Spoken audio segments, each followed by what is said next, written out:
Insight. The Honda Insight. Is it one of the greatest cars ever built? I'm trying to prove a point that it is. Well, this is the greatest ever suitcase motorcycle ever built. I mean, like... That's a Motocompo for you. That's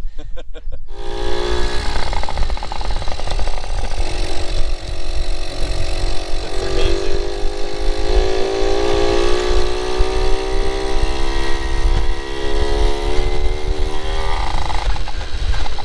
That's so sketchy though.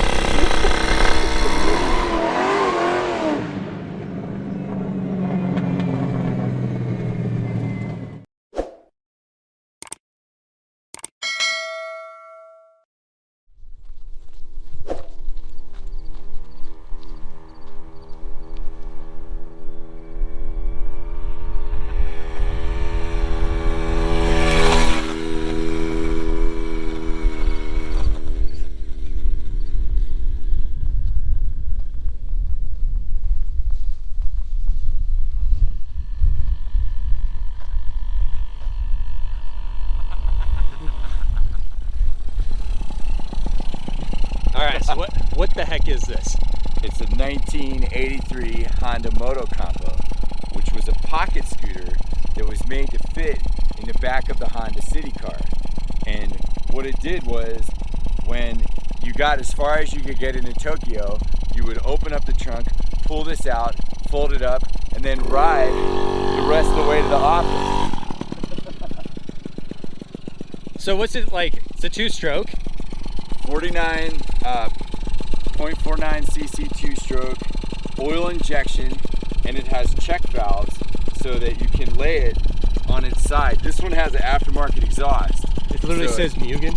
Yeah, I don't think it really is Mugen, because I don't think Mugen made parts for this or even existed then, but yeah. And you have turn signals. Turn signals.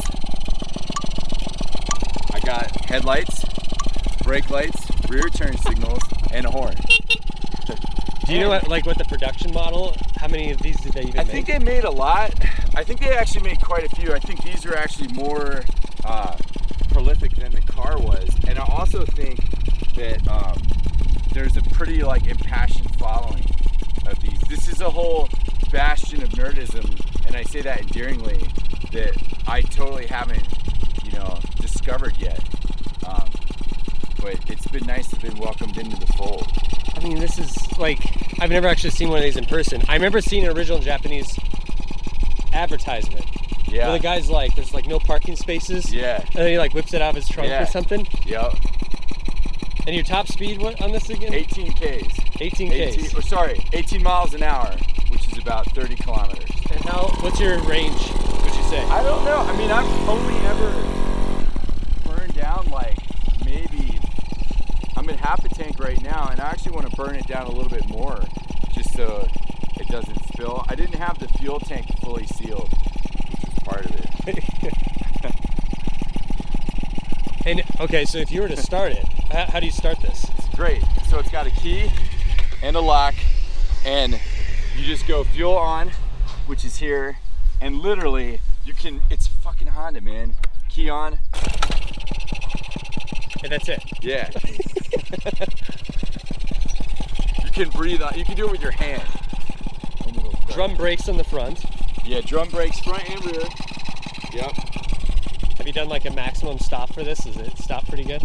Yeah, it actually stops great.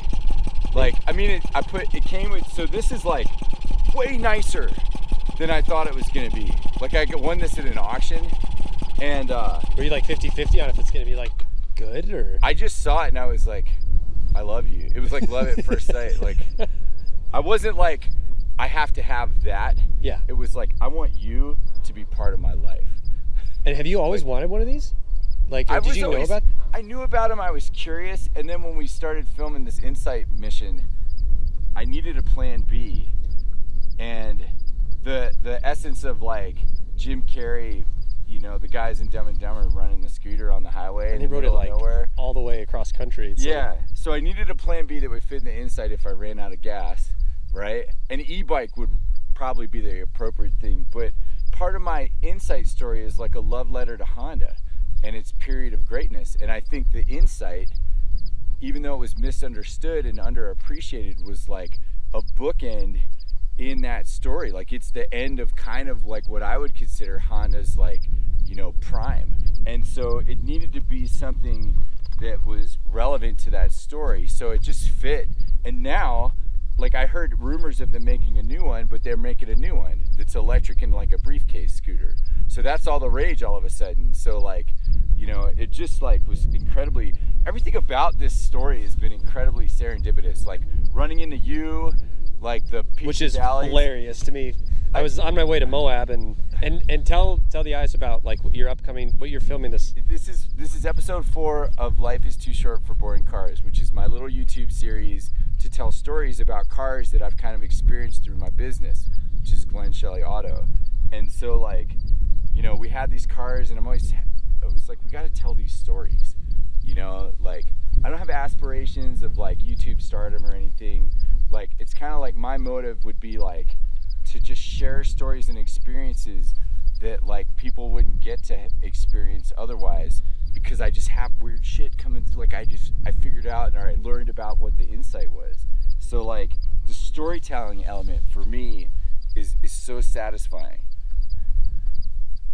And you're currently on a cross-country trip. We're currently about just over 1/3 of the way to a tree stump in Nevada that is kind of my tribute / test for the insight to prove the point that it's probably one of the greatest cars ever built. Like it really is one of the greatest cars ever built. Which it's off in the distance right over there. Yeah, and the tragedy is nobody knows about it. It was misunderstood, it was too much, its timing was wrong. But I believe that like if we all drove Insights and had Motocompos, the world would just be a better place.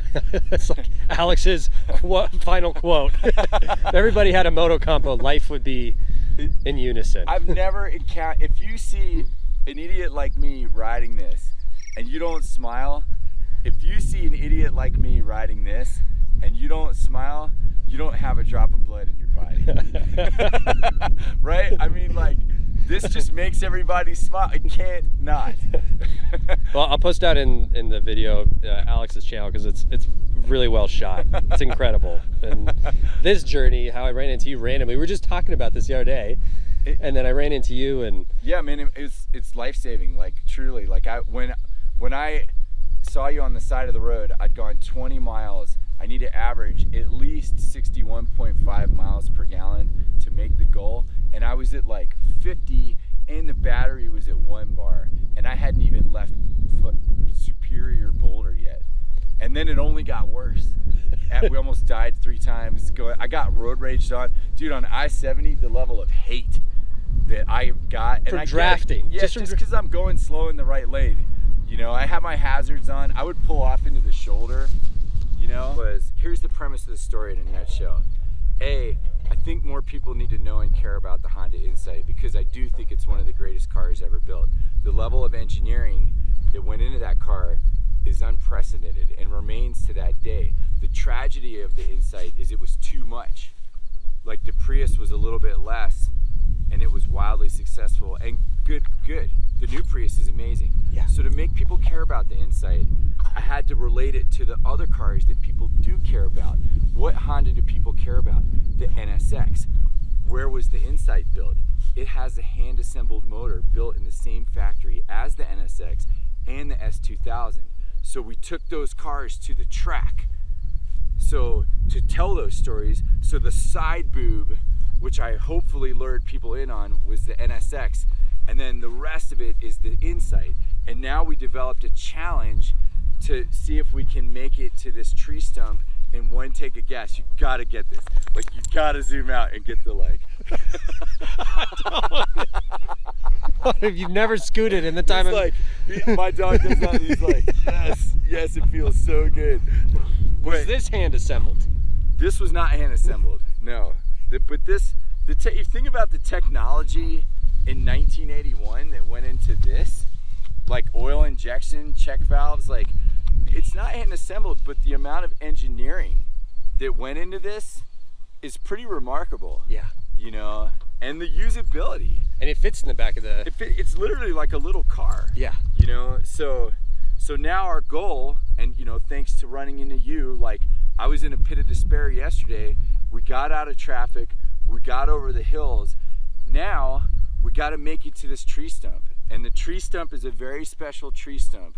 You'll have to watch the episode to see the challenge. And it was coincidental that the tree stump just happened to be far enough away that it was kind of right at the limit. So last night there was no way we were going to make it. I clawed my way back into the game yesterday. I'm at 75 miles per gallon. But once we hit the Colorado Plateau and leave that drainage, it's a net uphill. And the last part of that drive is like a 16% grade. So if I show up there with 0 bars of gas, you know, I'm gonna be walking this up there. I don't even know that this will go up that hill. But you brought this on the basis that this was plan B when you run out on that. Yeah, so if I run out of gas 10 miles away, I'm gonna put my goggles on, put my helmet on, and ride this on the side of Highway 50 the rest of the way. Motocompos time. I love that. All right, well. I envision you're already out of gas on the inside. I know. And you're on the side of the road. Kickstarting.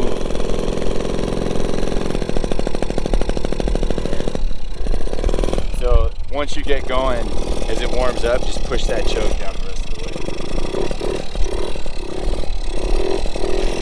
And you're gonna push it all the way down? Yeah, I get going.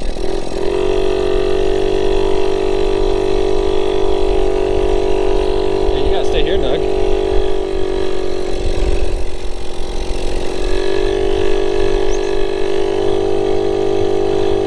It's actually peppier than I thought.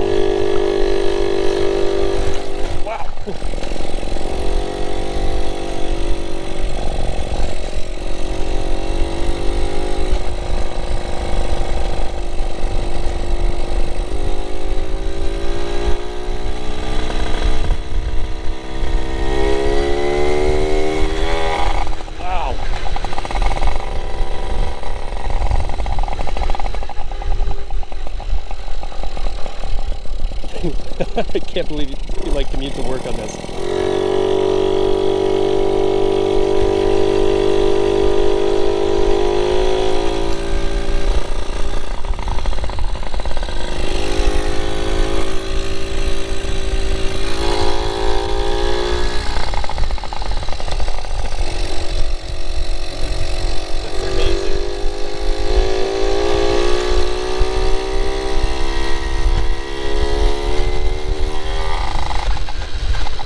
It's so sketchy though.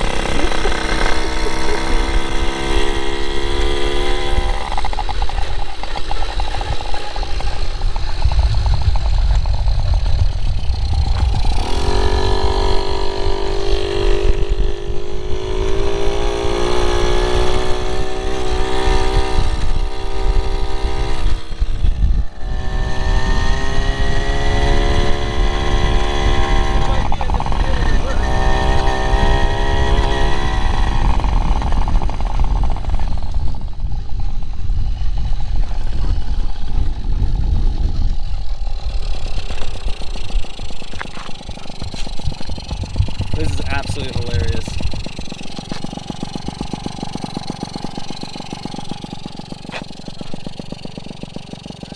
Really? The fuel gauge is in Japanese. I like how everything's in Japanese.